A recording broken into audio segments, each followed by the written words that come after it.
Hello दोस्तों, मैं शंभू कुमार उपस्थित हूं आपके बीएस अड्डा में। फिर से आपको स्वागत करता हूं। चलिए, तो इसके पहले आपने मैथ का सोल्यूशन देखा चंदन सर जी के द्वारा। अब चलिए, अब आप आते हैं हम लोग जीएस सेक्शन में। और जीएस सेक्शन का जो है पहला क्वेश्चन, यानी कि आपके सेट प्रैक्टिस के नंबर पे 21 यानी 21वां क्वेश्चन पर हम जीएस से आगाज करते हैं। तो चलिए देखते हैं दोस्तों, आप समझते चलेंगे और हम जिसको जरूरत पड़ेगा एक्सप्लेनेशन ज्यादा करने का उसको मैं करता चला जाऊंगा, और जो ज्यादा ये नहीं होगा उसको मैं आगे बढ़ाता चलूंगा। चलो ठीक है। तो जागोई भारतीय शास्त्रीय नृत्य के निम्नलिखित में से किस नृत्य के रूप की एक प्रमुख शैली है? तो दोस्तों, हम लोगों ने जानते हैं कि हमारे भारत में नृत्य शैली की जो है शास्त्रीय नृत्य 8 है, उसमें से 8वां एक जागोई के रूप में माना जाता है। लेकिन जो है जागोई भारतीय नृत्य शास्त्री का जो है निम्नलिखित में से किस नृत्य रूप की एक प्रमुख शैली है? तो दोस्तों, इसको जो हम आप यहां देख पा रहे हैं,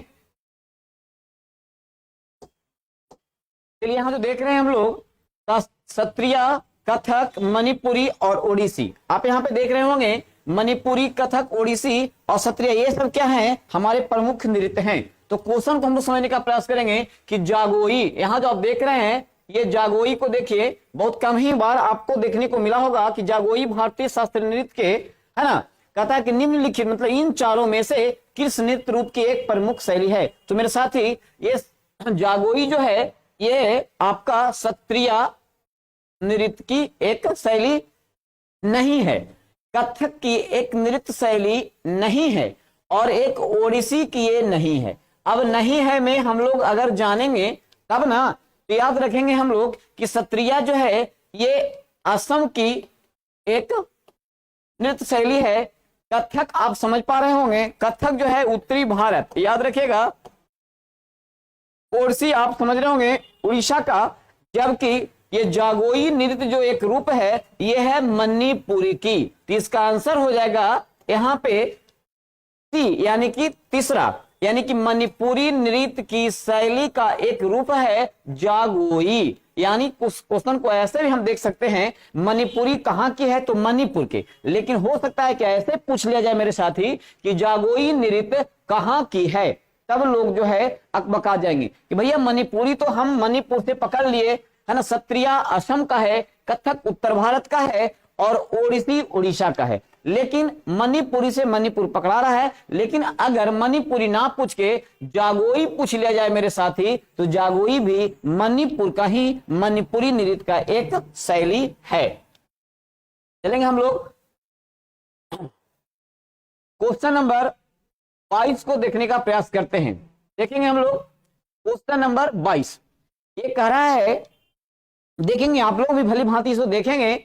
और जीवाश्म ईंधन देख रहे हैं आप, जीवाश्म ईंधन के जलने से होने वाले प्रदूषण को कम करने के तरीके। देखिए यहाँ पे कम करना है, इसका मतलब उसका क्षमता जो है दक्ष होना चाहिए। अगर प्रदूषण कम चाहिए तो उसकी दक्षता अधिक होनी चाहिए, एक कंसेप्ट है, याद रखेंगे। अगर किसी भी प्रकार के हम जलावन को जलाते हैं और उसमें से प्रदूषक यानी प्रदूषण ज्यादा ना हो, तो प्रदूषण कम करना हो, यानी कि प्रदूषण ज्यादा ना हो यानी प्रदूषण कम करना हो, तो उस जलावन की या उसकी ज्वलनशीलता की, है ना, उसका जो है दक्ष होना चाहिए। दक्ष मतलब अच्छा। तो देखेंगे कह रहा है कि दहन प्रक्रिया की दक्षता में वृद्धि करके। देखिए इंपॉर्टेंट क्वेश्चन यहाँ पे दक्षता, ज्यादा आप लेंदी करके ना पढ़ेंगे, यहाँ क्वेश्चन समझने का प्रयास करेंगे। जीवाश्म ईंधन के जलने से, जीवों का आश्म, जीवाश्म का मतलब कोई भी फॉसिल्स अगर जलाते हैं हम, तो उसको जलने के बाद अगर प्रदूषण ना हो या उसको कम करने के तरीके को पहचाने। तो ये कह रहा है कि जब उसका प्रदूषण हमें कम करना हो तो उसकी दहन क्षमता दक्ष होनी चाहिए, अच्छी होनी चाहिए। तो देखिए यहां लिखा हुआ है कि दहन प्रक्रिया की दक्षता में वृद्धि करके, इसलिए इसका सटीक आंसर आप ऐसे पकड़ने का प्रयास करेंगे। क्या पकड़ना है भैया? यह पकड़ना है कि प्रदूषण को कम करना है तो उसकी दहन क्षमता तेज करना होगा। देखिए दहन प्रक्रिया की दक्षता क्या है? तेज है। इसलिए इसका क्वेश्चन का आंसर आपका हुआ दो इसका आंसर रहा। इसमें कह रहा है प्रदाह का तापमान कम करके। भैया अगर जिसको हम जला रहे हैं उसका तापमान कम कर देंगे तो कोराह कोराह के जलेगा बबुआ, कोराह कोराह के जलेगा, मतलब खाली धुआं करेगा। अब भैया जैसे धुआं करेगा तो जितना ज्यादा से ज्यादा धुआं होगा उतना ही तो हमको क्या होगा, प्रदूषण होगा, उतना ही हम लोग व्याकुल हो जाएंगे। तो भैया ये तो एकदम सही बात नहीं है। अब कह रहा है क्या, कार्बन अणुओं की संख्या वृद्धि। लीजिए, हम कार्बन से कम करना चाहते हैं, हम प्रदूषण को कम करना चाहते हैं, और यहां दे रहा है कि उसकी कार्बन के अणुओं में वृद्धि करके। ये तो ऐसी गलत है जी। कह रहा है गुप्त ऊष्मा को कम करके, गुप्त ऊष्मा को कम करके किसी प्रज्वलन में हम उसके जीवाश्म ईंधन को जलाने के बाद प्रदूषण कम नहीं कर सकते हैं। याद रखिएगा। तो इसका आंसर होगा आपका दूसरा इंपॉर्टेंट। आगे बढ़ते हैं हम लोग, क्वेश्चन नंबर 23। देखिए, तपन कुमार पटनायक किस नृत्य शैली में संगीत नाटक अकादमी पुरस्कार जीता था? याद रखेंगे मेरे दोस्त। यहाँ पे जो क्वेश्चन है, एक व्यक्ति का नाम, सबसे पहले तो आप याद रखेंगे कि तपन कुमार, तपन कुमार का नाम आप याद रखेंगे, आपके जहन में इसका नाम होना चाहिए कि तपन कुमार संबंधित हैं। तो सबसे पहले पटनायक लगा होगा, तो जो भी पटनायक आएंगे ये उड़ीसा से संबंधित होंगे। और जब तपन कुमार है तो करा नृत्य शैली, इसका मतलब नृत्य कला शैली से इंपॉर्टेंट है। कभी कभी क्वेश्चन आएगा कौन से व्यक्ति किस खेल से हैं, किस कला से है, किस क्षेत्र से हैं, किस नृत्य से हैं। तो तपन कुमार पटनायक ने किस नृत्य शैली, देखिए किस नृत्य से पूछा, चलिए किस नृत्य की बात हम करते हैं यहाँ पे, लेकिन ये तो पहले हम लोग जान लिया ना, कम से कम एक क्वेश्चन तो कंफर्म यहाँ पे हो गया कि तपन कुमार जो है ये संबंधित है नृत्य शैली से। एक नंबर का क्वेश्चन तो यहाँ बना। अब पटनायक नाम आया तो समझिए कि उड़ीसा से संबंधित हैं।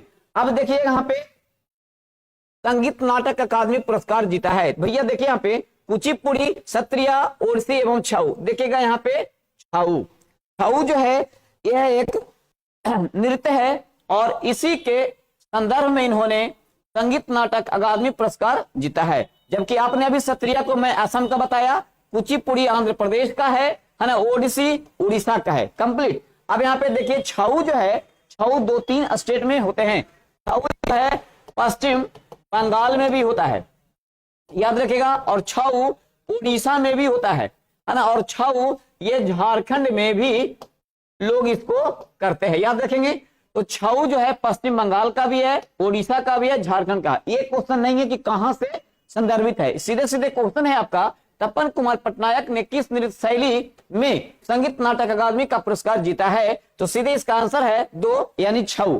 और छऊ कहां से है, तो पश्चिम बंगाल का भी है, उड़ीसा में भी है, और लोग इसको झारखंड में भी मना लिया करते हैं। लेकिन इंपॉर्टेंट है पश्चिम बंगाल। कुचिपुड़ी आंध्र प्रदेश का है, सत्रिया जो है अभी बताया मैंने असमिया का है, असम का, ओडिसी उड़ीसा का। तो मेरे दोस्त समझ में आ रहा होगा आप लोग के, यानी तपन कुमार नृत्य कला शैली से संबंधित हैं और ये उड़ीसा से हैं। लेकिन देखिए ओडिसी नृत्य से नहीं है, जबकि ये मिला है कहां से भैया, इनको छऊ नृत्य से आपको इनको अकादमी पुरस्कार दिया गया है।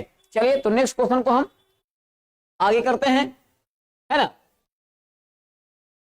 चलिए क्वेश्चन हम लोग बढ़ते हैं। 1958 में डोवर, डोवर का मतलब समझ पा रहे होंगे आप लोग, डोवर एक जल संधि है, डोवर एक जल संधि है, वहीं से क्वेश्चन है। क्या है क्वेश्चन देखेंगे मेरे दोस्त, है ना। 1958 में डोवर कैलिस तक इंग्लिश चैनल को पार करने वाला, देखिएगा इंग्लिश चैनल पार कर दिया।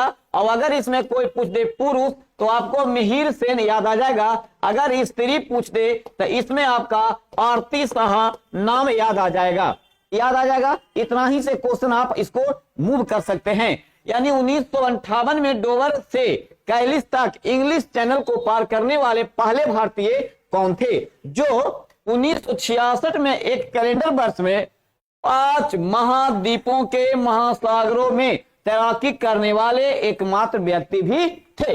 मेरे दोस्त समझने का प्रयास करेंगे। मैंने आपको बताया कि डोवर एक जल संधि है और डोवर जल संधि को यानी कि इंग्लिश चैनल से संबंधित आप जीके में याद किए होंगे, वन लाइनर क्वेश्चन में याद किया होगा। ये लूसेंट फैक्ट भी है कि इंग्लिश चैनल को पार करने वाले प्रथम पुरुष, तो यह पुरुष का जैसे नाम आएगा तो मिहिर सेन, किसका नाम आएगा भैया, मिहिर सेन। और स्त्री का जैसे नाम आएगा तो आरती शाह, आरती शाह का नाम आता है। यहां पे आप देखने का प्रयास करेंगे डोवर से कैलिस तक इंग्लिश चैनल को पार करने वाले पहले भारतीय कौन थे, है ना। तो यहां आंसर हो जाएगा मिहिर सेन। कौन हो जाएगा मेरे दोस्त? ये है मिहिर सेन। कंप्लीट। उत्तरी भारत में यूपी मारिए भाई मेरे, यूपी मारिए। कथक, ठीक है ना। चलिए, जीवाश्म में किसे कहते हैं? चलिए, जिसमें कोई ऐसे चीज हो जिनमें जीवों का कुछ न कुछ अंश हो, जीवों का कुछ न कुछ अंश हो, उसे हम जीवाश्म कहते हैं, ठीक ना। चलिए आगे पढ़ते हैं हम लोग। नेक्स्ट पॉइंट, चलिए क्वेश्चन आपका ये रहा 25 नंबर का क्वेश्चन रहा। यादव बॉय लिख रहे हैं उत्तरी भारत में कहां का, बता दिया मैं, यूपी बता दिया भाई, जीवाश्म के बारे में भी बता दिया जी। अब देखिए महात्मा गांधी, अब यहां पे देखिए नई श्रृंखला के बाद आ गया। महात्मा गांधी की जगह पे हमें यहां लिखा हुआ नई, यानी कि नई श्रृंखला के 2000 रुपए के बैंक नोट के पृष्ठभाग पर चित्र है। अब किसका चित्र है यहां से पूछ रहा है खालिस्तान। देखेंगे उसका आंसर यहां पे है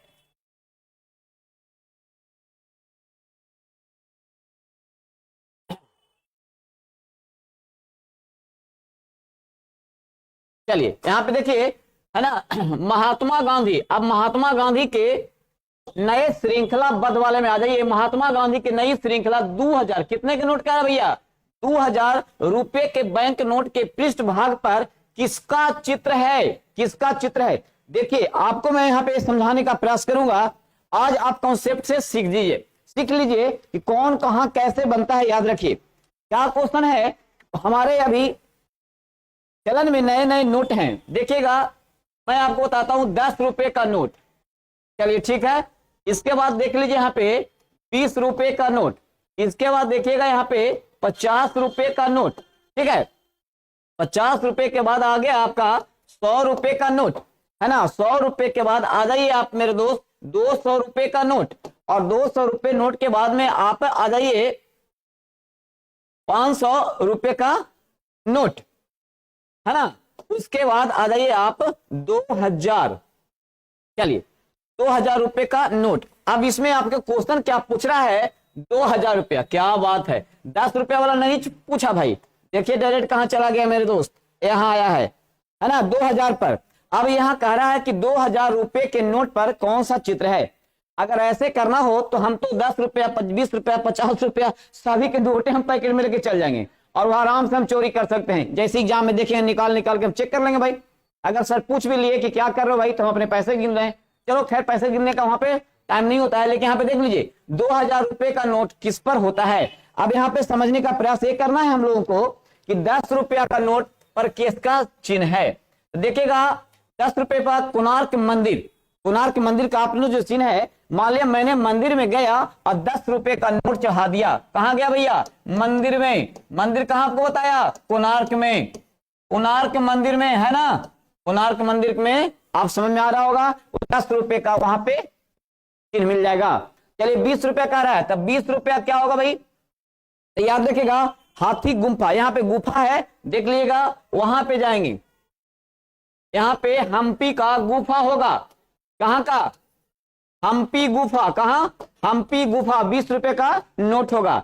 लेकिन हम मंदिर गए फिर गुफा में गए, समझे कि नहीं। उसके बाद हमको रथ पर चढ़ने का मौका मिला। याद रखिएगा यहाँ पे, तो यहाँ पे 50 रुपया में रथ पर भाड़ा लग गया। याद रखिएगा रथ का चित्र जो आप देख रहे हैं ना, यहाँ पे रथ का याद कर लेंगे। 50 रुपए हमको रथ भाड़ा लग गया, ठीक है। लेकिन यहाँ पे क्या है? 100, तो 100 में करेंगे रानी का बौ। यहाँ पे क्या है? 100 में रानी का बौ, रानी का बौ याद रखेंगे। और 200 रुपया पर जैसे आएगा सांची का स्तूप। 200 रुपया पर क्या है मेरे दोस्त? सांची का स्तूप। 200 रुपये पर क्या है? सांची का स्तूप है, सांची का स्तूप है, याद रखेंगे। और 500 रुपया, अब देखेंगे हम लोग 500 रुपये लेके क्या करेंगे, तो हम लोग जाएंगे दिल्ली और देखेंगे लाल किला। दिल्ली जाएंगे और देखेंगे हम लोग लाल किला। क्या बात है, लाल किला। 500 रुपए लेंगे, पापा से लेंगे, मम्मी से लेंगे और चलेंगे दिल्ली। 500 रुपया लेके चल जाएंगे दिल्ली। और जब दिल्ली जाएंगे तो दिल्ली में घूमते टहलते अपने दोस्तों को देखेंगे तो मन करेगा भाई अब तो हम लोगों को ना सैर करना चाहिए अंतरिक्ष की ओर। तो अंतरिक्ष करने जाएंगे तो हाल ही में आप देखे होंगे मंगलयान। मंगलयान। चलिए भाई 2000 पर क्या होगा, इस पर याद रखेंगे मंगलयान। 2000 पर क्या होगा मेरे दोस्त, मंगलयान होगा जी। अब क्वेश्चन 2000 का पूछ रहा है, किसका पूछ रहा है, देखिए तो महात्मा गांधी श्रृंखला में 2000 रुपए के बैंक नोट के पृष्ठभाग पर किसका चित्र है, किसका चित्र है। तो मैं 10 रुपए पर देखिए कोणार्क मंदिर बताया, 20 रुपए पर हाथी गुम्फा बताया हम्पी का, 50 रुपए में रथ वाला बता दिया, 100 रुपए में रानी का बाव है, 200 रुपए में सांची का स्तूप है, 500 रुपए में लाल किला है और 2000 रुपए में मंगलयान है। यहाँ देखिए 2000 रुपए में यहाँ पे मंगलयान है। रानी का बाव कितना में मेरे दोस्त, ध्यान दीजिए यहाँ पे 100 रुपया में रानी का बाव बताया। सूर्य मंदिर कोणार्क, देखिए सूर्य मंदिर कोणार्क, यहाँ पे देखिए कोणार्क मंदिर बताया है ना। फिर देखिए लाल किला, लाल किला भी मैं बताया होगा 500 रुपया में लाल किला। चलिए ये लाल किला जो है 500 रुपया मम्मी से लीजिएगा तो आप जाकर के देख करके चलाइएगा दिल्ली से भैया लाल किला। सूर्य मंदिर कोणार्क है, मंदिर में गए चलो कुछ नहीं तो कम से कम हम 10 रुपया चढ़ा ही देंगे। देखिए मैंने यहाँ लिखा हूं 10 रुपया मंदिर कोणार्क, यानी सूर्य मंदिर है कोणार्क में, याद रखिएगा। यहाँ पे 10 रुपए का नोट में ये चित्र मिल जाएगा, लाल किला में 500। अब देखिए रानी का बाव रुपया है 100, रुपया है 100 और रानी का बाव, तो रानी का बाव में मिला 100। देखिए रानी का बाव और रुपया है 100। चलिए हो गया। अब मंगलयान, सबसे ज्यादा पैसा लग रहा है भैया, तो मंगलयान पर चढ़िएगा, जाइएगा मंगलयान पर घूमने, अंतरिक्ष का सैर करिएगा, तो कितना रुपया, तो बहुत ज्यादा ना है जी, 2000 रुपया। यहाँ क्वेश्चन देखिए कह रहा था 2000 रुपया, यानी इसका जो नोट होगा 2000 रुपये का नोट पर मंगलयान ही होगा। तो 1 2 3 4 देख लिया आपने, बाकी इसमें एक्स्ट्रा भी मैं बता दिया। 10 रुपया में मंदिर कोणार्क का है, 20 रुपया में हम्पी गुफा है और 50 रुपया में रथ है, 100 रुपया में रानी का बाव है, 200 रुपया में सांची का स्तूप है, 500 रुपया में लाल किला है और 2000 रुपया में मंगलयान है। चलो दोस्तों तो समझ में आ रहा होगा आप लोग के, क्वेश्चन नंबर 25 आपका क्लियर हुआ। आइए 26 में देखिएगा क्वेश्चन क्या है। लगता है कि क्वेश्चन तो करंट से है जी, चलिए कोई बात नहीं, करंट से है।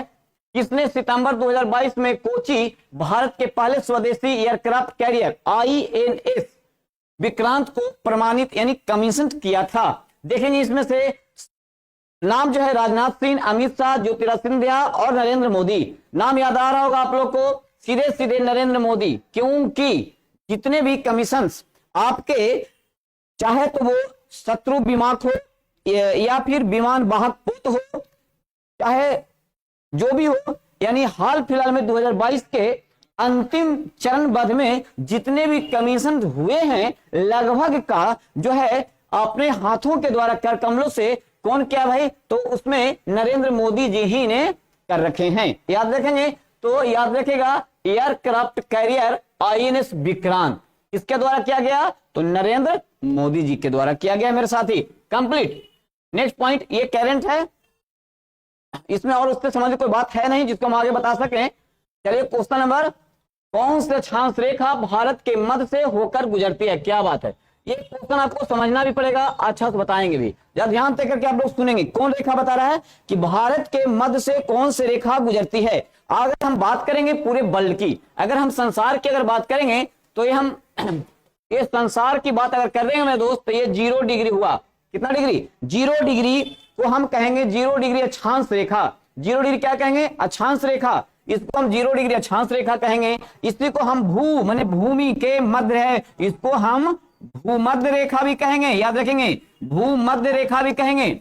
और इसको हम 0 डिग्री अक्षांश कहेंगे, क्योंकि ये पूरे जो है ये मेरा ग्लोब है और ग्लोब के गोल को आधा किया हुआ है, तो यहां से गोल के आधा है, इसका मतलब ऊपर वाले भाग को हम इसको कहेंगे उत्तरी गोलार्ध। क्या कहेंगे मेरे दोस्त, इसको कहेंगे हम लोग उत्तरी गोलार्ध, जबकि इस भाग को हम क्या कहेंगे, इसको कहेंगे हम लोग दक्षिणी गोलार्ध। गोला का आधा उत्तरी गोलार्ध और दक्षिणी गोलार्ध, जबकि ये पूरे भूमि है, बल्ह का नक्शा है, इसी पर आपका पर्वत, पहाड़, पठार, भूमि, जल सारा कुछ मौजूद है, महासागर, महादेश। लेकिन इसके बीच बीच से एक काल्पनिक रेखा गुजार दी गई है जिसे भूमध्य रेखा यानी 0 डिग्री अक्षांश कहते हैं।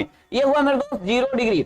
इससे ऊपर अगर हम बात करेंगे तो 0 के बाद 1 2 3 4 5 ऐसे करते करते हम यहां पहुंचते हैं मेरे दोस्त 90 डिग्री पे।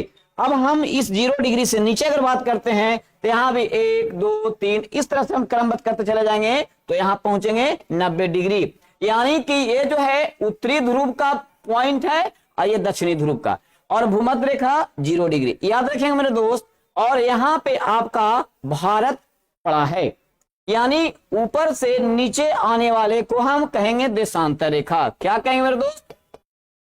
इसको कहेंगे हम लोग देशांतर रेखा, इसको कहेंगे देशांतर रेखा। और 0 से 0 तक, यानी आप देख रहे हैं बल को सीधे आधा भाग करने वाले, इसको कहेंगे हम लोग अक्षांश। क्या कहेंगे?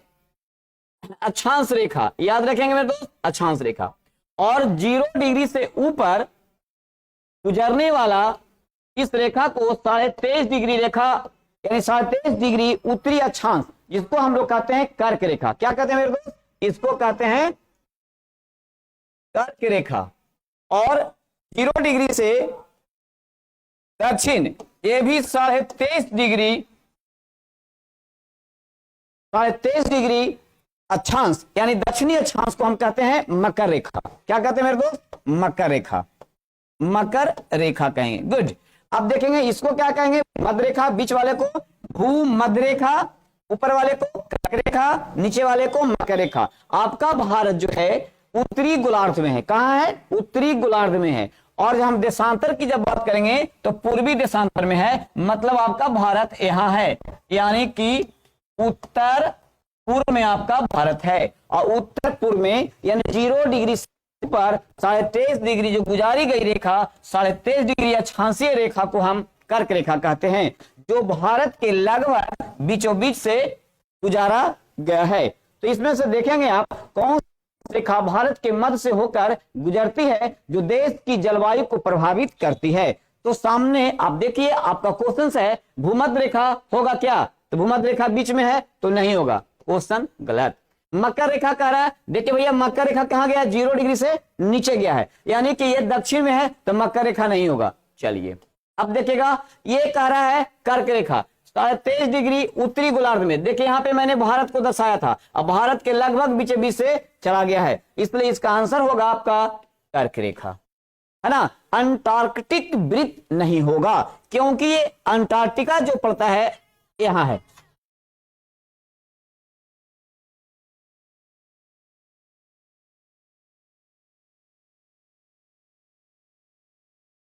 ठीक है ना, तो समझ पाए होंगे आप लोग। अंटार्कटिक वृत्त इसका आंसर नहीं होगा, इसलिए आपने भूमध्य रेखा, मकर रेखा और कर्क रेखा, और क्या कर रहा है? कौन सी अक्षांश रेखा? इस अक्षांश को हम लोग कह सकते हैं 23.5 डिग्री उत्तरी अक्षांश रेखा। ठीक है, उत्तरी अक्षांश रेखा, जिसको हम कहेंगे कर्क रेखा, और कर्क रेखा ही आपका आंसर होगा। क्वेश्चन नंबर 27 हुआ क्लियर। चलिए मेरे दोस्त आगे करते हैं। अब क्वेश्चन को हम लोग आगे करते हैं 28। क्वेश्चन नंबर 28, निम्नलिखित में से किस मौर्य राजा के शासनकाल में कलिंग युद्ध लड़ा गया? किस मौर्य राजा के शासनकाल में लड़ा गया? देखेंगे यहाँ पे जो कुछ क्वेश्चन का आंसर दिया गया है वो 1 2 3 4 बिंदुसार। चलिए चलिए ठीक है ठीक है। क्या है?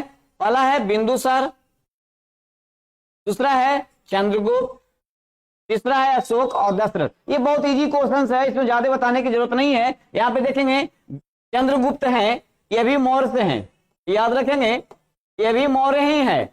और मौर्य चंद्रगुप्त के बाद उसका उत्तराधिकारी जो होता है वो बिंदुसार होता है, और बिंदुसार का उत्तराधिकारी कौन होता है मेरे दोस्त? अशोक होता है। और अशोक के पौत्र होता है, अशोक का पौत्र है कौन? दशरथ। कितना तो जान गए। सब इसमें जितने भी हैं वो सब मौर्य राजा ही हैं, सब मौर्य राजा ही हैं। लेकिन कह रहा है किस मौर्य राजा के शासनकाल में कलिंग युद्ध हुआ था? तो याद रखेंगे अशोक। किससे हुआ था?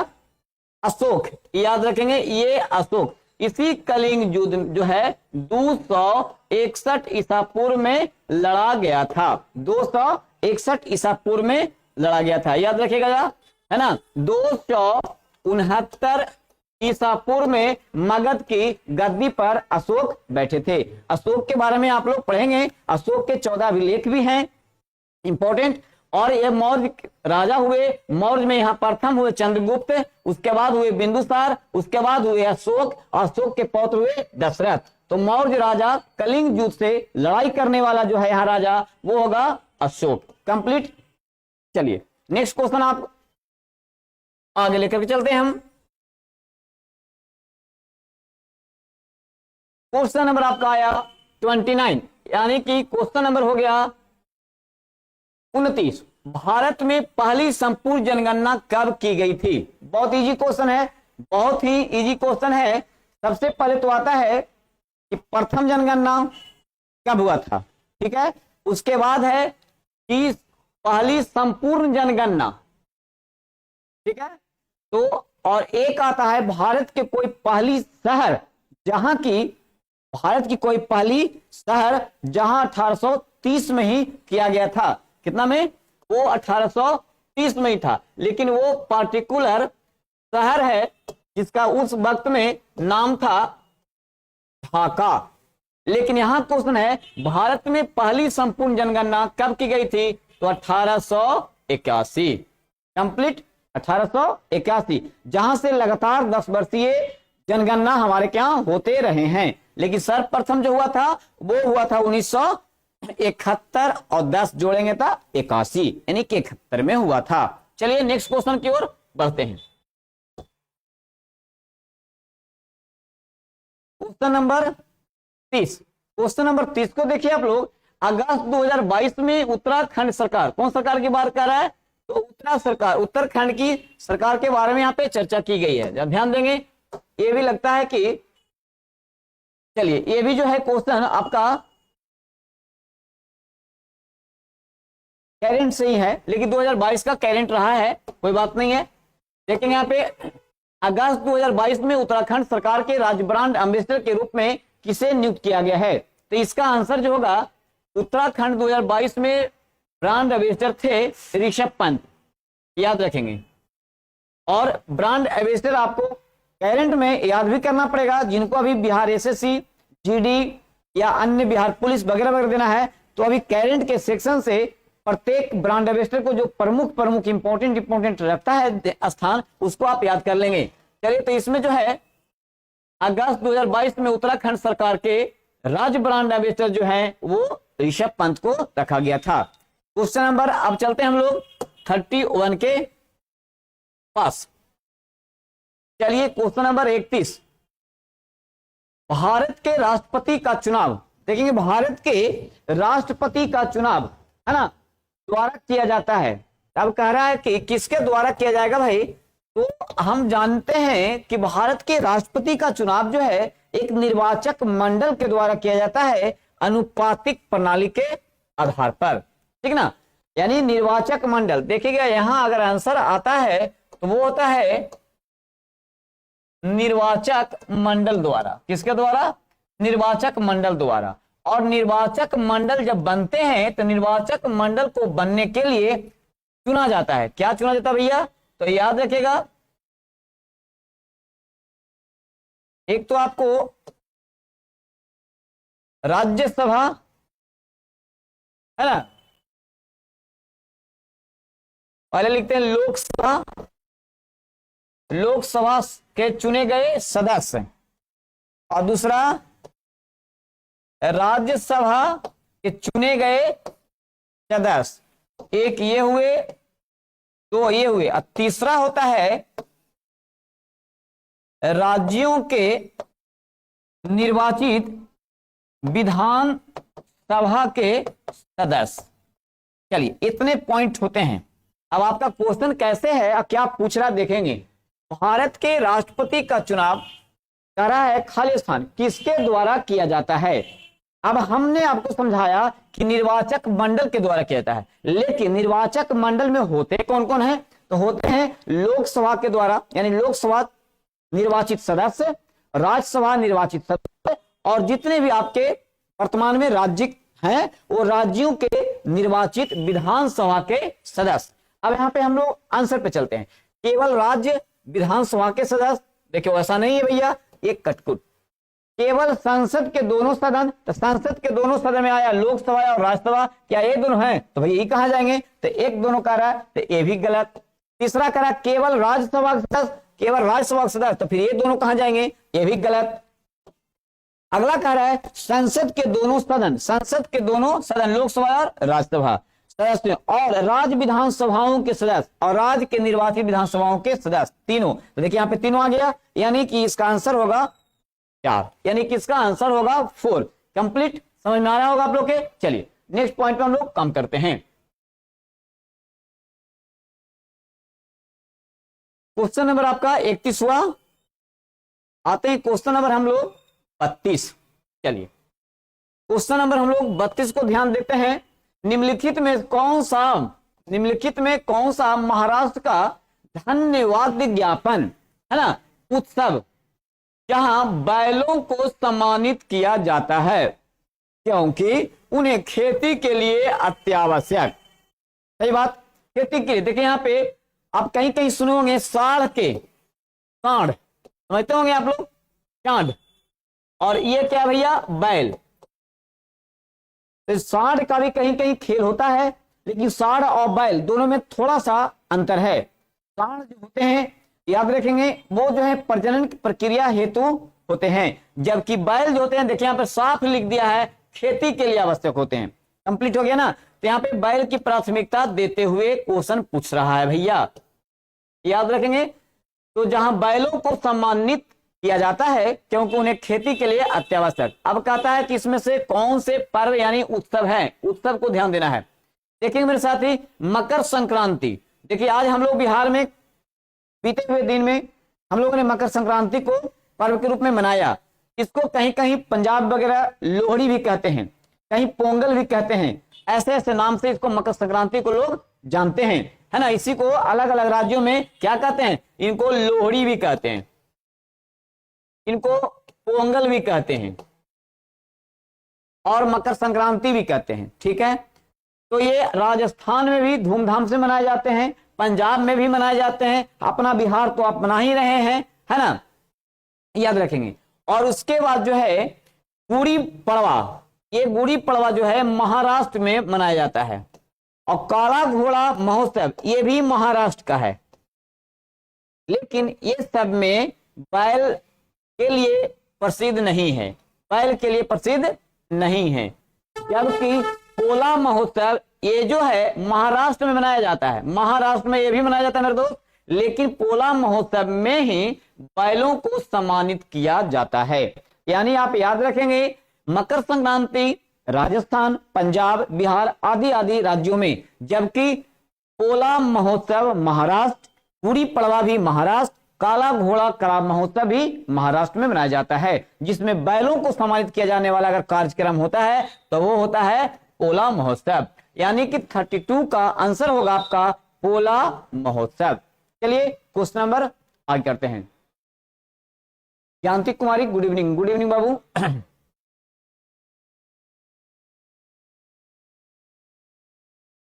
ठीक है, क्वेश्चन नंबर आप आइए 33। क्या बात है, बहुत इजी क्वेश्चन है ना। जानती कुमारी जुड़ी है क्या? कौन कौन बच्चे भी जुड़े भाई, जुड़िए आप लोग। भारतीय संविधान के मूल लेख में कितने अनुच्छेद थे?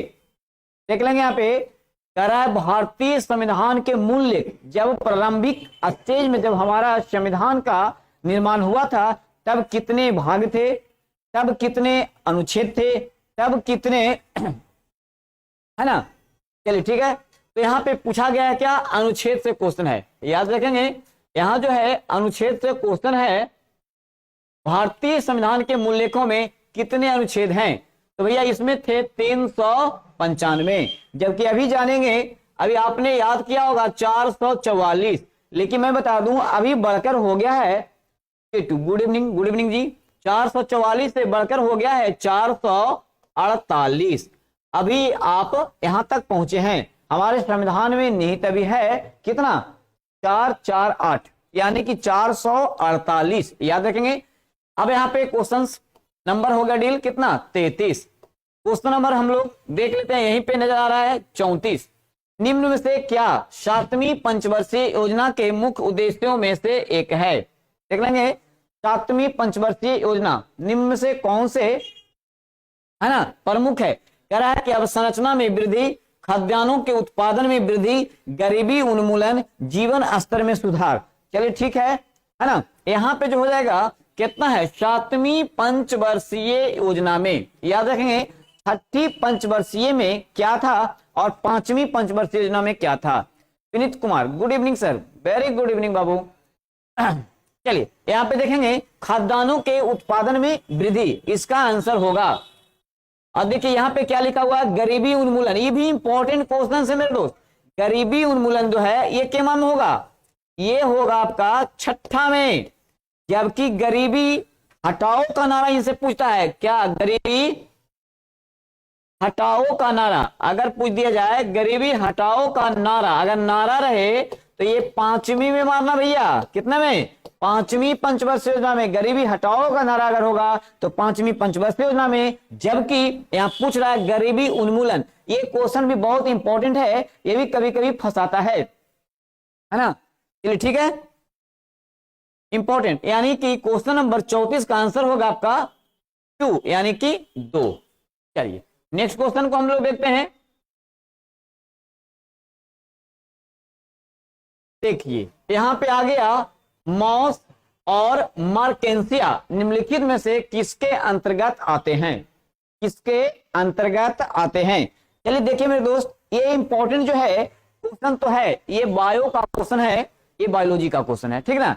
अब यहां पे देख रहा है मॉस और मार्केंसिया, है ना, ठीक है। क्या हो भाई, इसको हटाओ, इधर से आ गया। चलिए ठीक है, हो गया। हाँ हाँ चलिए ठीक है, आ जाता है। इन लोगों को भी आना चाहिए ना, इन लोगों भी देखता है पैनल पे क्या हो रहा है भाई। अरे भाव हो यहाँ पे। मॉस और मार्केंसिया निम्नलिखित में से किसके अंतर्गत आते हैं? मैंने आपको बताया ये जो सेक्शन है ये उठाया गया है आपका बायो से, ये बायोलॉजी का क्वेश्चन है ना। और देखिए बहुत ही इंपॉर्टेंट क्वेश्चन है, मैं इसके बारे में आपको बताता हूं कि ये जो है क्वेश्चन है पादप जगत से। कहां से मेरे दोस्त? ये पादप जगत के दुनिया से क्वेश्चन उठाया गया है। और पादप जगत को जो है आपको 2 भागों में बांट दिया गया है, समझ नहीं? आप पुष्पीय पौधा, क्या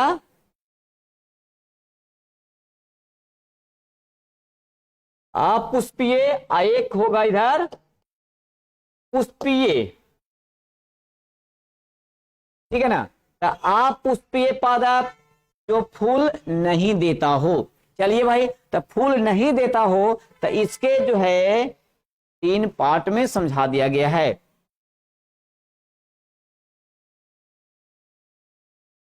हेलोफाइटा, ब्रायोफाइटा, हमेशा ये क्वेश्चन आता है, हर सेक्शन में ये क्वेश्चन आता है। ब्रायोफाइटा, एक क्वेश्चन आएगा आपका टेरिडोफाइटा। मेरे दोस्त समझ में आ रहा हो आप लोग के? टेरिडोफाइटा। चलिए यानी पादप जगत को है पुष्पीय में और अपुष्पीय में। तो अपुष्पीय का मतलब क्या हुआ? जो फूल वगैरह ना दे, और पुष्पीय का मतलब जो पुष्प देता हो। चलिए यहाँ पे समझने का प्रयास करेंगे। तो यहाँ पे इनका जो अपुष्पीय पादप हैं वो 3 कैटेगरी वाइज में हम लोग बांट लिया, थाइलोफाइटा, ब्रायोफाइटा और टेरिडोफाइटा। अब थाइलोफाइटा में कौन कौन रखा जाता है मेरे दोस्त? तो थाइलोफाइटा में जो रखा जाता है वो यहाँ पे हो गया आपका बैक्टीरिया, कवक और शैवाल। कौन कौन हुए?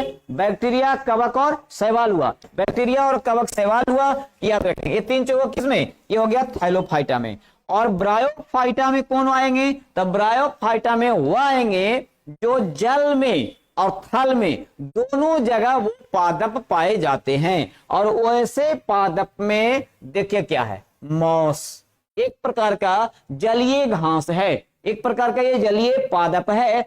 और क्या है, मार्केंसिया, एक प्रकार का ये जलीय पादप है जिसको हम किस समूह में रखते हैं, ब्रायोफाइटा में। याद रखेंगे आप दोस्त, अगर यहां पे याद रखे होंगे तो चलिए यहां से देख लीजिए क्वेश्चन, मॉस और मार्केंसिया निम्नलिखित में से किसके अंतर्गत आते हैं? तो कहता है शैवाल तो नहीं होगा, क्योंकि शैवाल किसके अंतर्गत आता है? शैवाल अभी बताया आपको, बैक्टीरिया और कवक, ये तीन चीज होता है थैलोफाइटा में, तो ये नहीं होगा।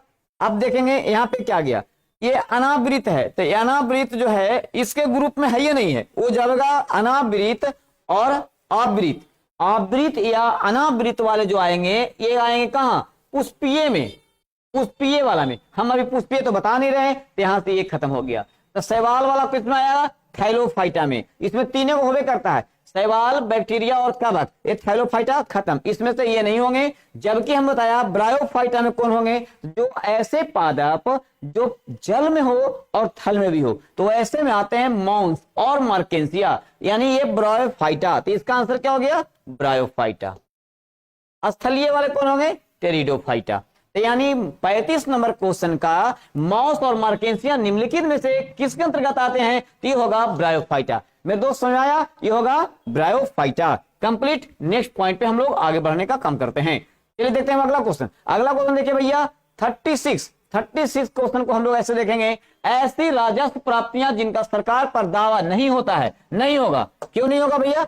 अगर दावा होगा सरकार पर तब हमको दावा होगा कि अगर सरकार ने, चाहे वो केंद्र सरकार हो चाहे राज्य सरकार, अगर हमें किसी संस्था पे, किसी व्यक्ति पे या पर्टिकुलर वे में डायरेक्ट या इनडायरेक्ट, है ना, यानी डायरेक्ट हो या इनडायरेक्ट, अगर वो प्रत्यक्ष हो या अप्रत्यक्ष रूप से अगर आप पर या आपके संस्था पर कर लगाई है और कर लगाने के बाद जो कर वो राजस्व के रूप में प्राप्त किया है, तब हमको सरकार पर उस पर अधिकार जताने का बनता है। लेकिन कैसा राजस्व, ये कह रहा है ऐसी राजस्व प्राप्तियां जिनका सरकार पर दावा नहीं होता, क्या कहलाती है भैया? तो वो सरकारी है ही नहीं, इसका मतलब कैसा होगा, गैर प्रतिदेय होगा।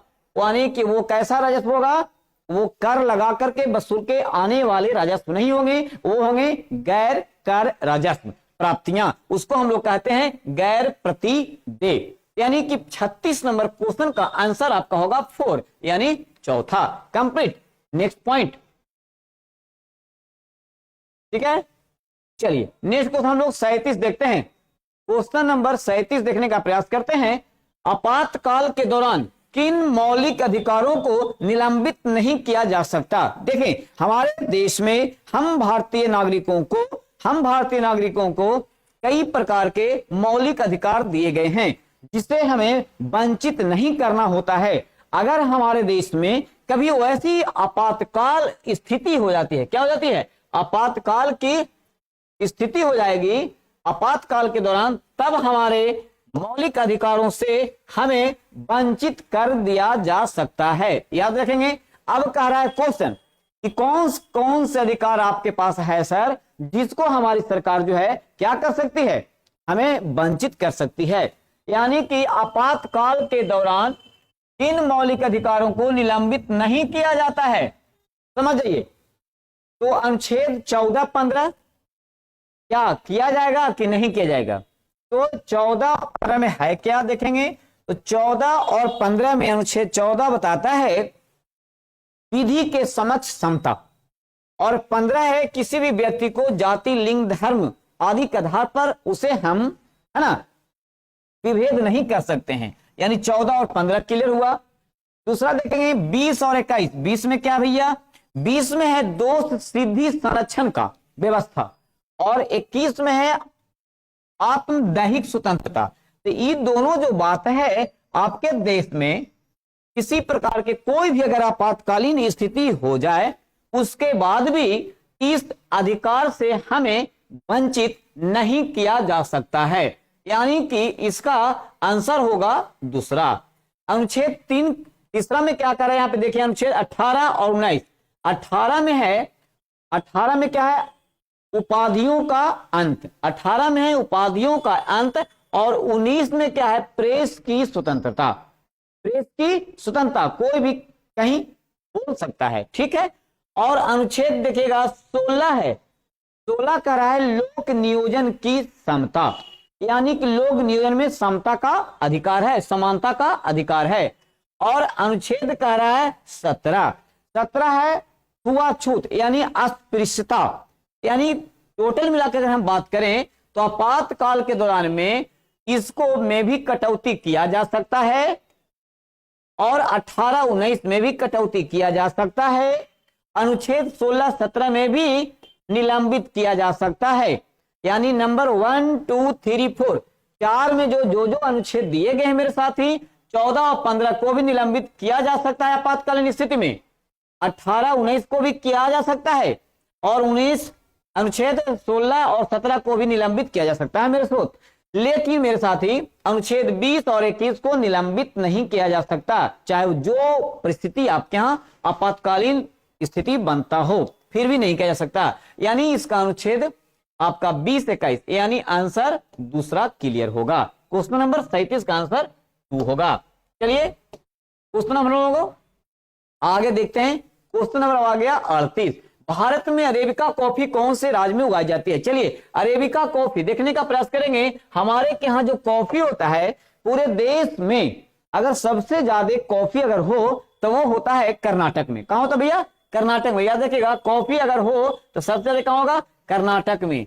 और अपने देश में जितना भी कॉफी होता है, जितने प्रकार के कॉफी होता है, उसमें सबसे अच्छा किस्म माना जाता है अरेबिका कॉफी। Arabica coffee. और अरेबिका कॉफी हम जनमानस तक नहीं पहुंचता है क्योंकि बड़े बड़े लोग, लोकसभा, राज्यसभा, विधानसभा में रहने वाले लोग, बड़े बड़े ऑफिसर, अधिकारी, उनके लिए कुछ रखे जाते हैं, वरना जितने भी प्रकार के इनमें अच्छे अच्छे किस्म के जो निकलते हैं उसे पैकेट बंद कर करके और ठंडे प्रदेशों में, भारत के अलावा दूसरे देशों में भी इसको भेज दिया जाता है, जिससे हमारे आर्थिक स्थिति में कुछ सुधार हो। इसके लिए यानी यहां पूछ रहा है कि भारत में अरेबिका कॉफी कौन से राज्य में उगाई जाती है, तो यह होगा आंसर कर्नाटक। देख लेंगे यहां पे। अब कहेंगे असम सर, तो असम में होता है मेरे दोस्त, इसके लिए ये चाय के लिए इंपॉर्टेंट है। और चाय के लिए पश्चिम बंगाल का एक जिला होता है ना, एक जिला है, वो एक जिला ही इंपॉर्टेंट है, लेकिन असम जो पूरे राज्य इंपॉर्टेंट है। जबकि कर्नाटक जो है ये कॉफी उगाई जाती है।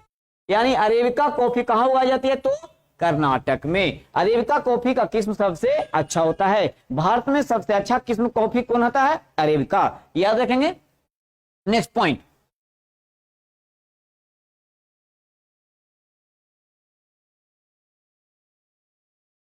चलिए क्वेश्चन देखेंगे हम लोग। क्वेश्चन नंबर 39 यानी 39 कह रहा है यहां पे खाली स्थान कह रहा है कि वस्त्र मंत्रालय के अंतर्गत आता है या आती है? कौन आता है भैया? समर्थ योजना आता है, Ambedkar social innovation and activation mission आता है, एमपी लैट्स संसद सदस्य स्थानीय क्षेत्र विकास योजना आता है, या merchandise export from India scheme आता है? तो याद रखेंगे, याद करने वाली चीज है समर्थ योजना आपका वस्त्र मंत्रालय के अंतर्गत आता है। कौन योजना? समर्थ योजना। इसमें से इंपॉर्टेंट करंट में कुछ क्वेश्चन ऐसे होंगे, बहुत सारे योजना को आप लोगों को पढ़ना होगा। योजना एक बार देख लेंगे, आने वाले एग्जाम के लिए इंपॉर्टेंट होगा। यानी समर्थ योजना संबंधित है किससे? वस्त्र मंत्रालय से। चलेंगे मेरे दोस्त आगे पढ़ते हैं हम लोग। क्वेश्चन नंबर, चलिए ऊपर, क्वेश्चन नंबर आपका 40 यानी 40। क्वेश्चन नंबर जो है 40 देखेंगे यहां पे क्या लिखा है। ये भी 17-18 का है। चलिए इसको मैं डील कर देता हूं, लेकिन ये 17-18 का कह रहा है कि 17-18 में विजय हजारे ट्रॉफी किस राज्य ने जीती थी? चलिए करंट तो बहुत पुराना है जी। 2017-18 में विजय हजारे ट्रॉफी किस राज्य ने जीती थी? तो विजय हजारे ट्रॉफी जीती थी कर्नाटका ने। याद रखेंगे 2018 17-18 का ये क्वेश्चन है, इसको आपको याद करना भी नहीं है, ये आएगा भी नहीं। लेकिन अब इसी तरीके से 22 का, 23 का, 24 का जो होने वाला है या हुआ है उसको हम लोग ध्यान रखेंगे, याद रखेंगे। इंपॉर्टेंट क्वेश्चन मेरा जीएस का 40 क्वेश्चन क्लियर हुआ, क्लियर हो गया। इसके बाद है गणित, जो आप इसके पहले आपने गणित का सॉल्यूशन देखा और पढ़ा भी। गणित के बाद मैंने अपना सेक्शन को जो है जीएस सेक्शन को कवर किया। इसके बाद जो है इसमें जो रीजनिंग होंगे, अब वो रीजनिंग वाले सर आपको आएंगे, सुनील सर, और वो अपने रीजनिंग को जो है कवर करेंगे, सॉल्यूशन देंगे अच्छे तरीके से। आप लोग बने रहेंगे, दूर न जाएंगे। बीएसआर अड्डा में आप लोग को बहुत बहुत स्वागत है। मैं अब चलता हूं। Good night to all of you. Thank you.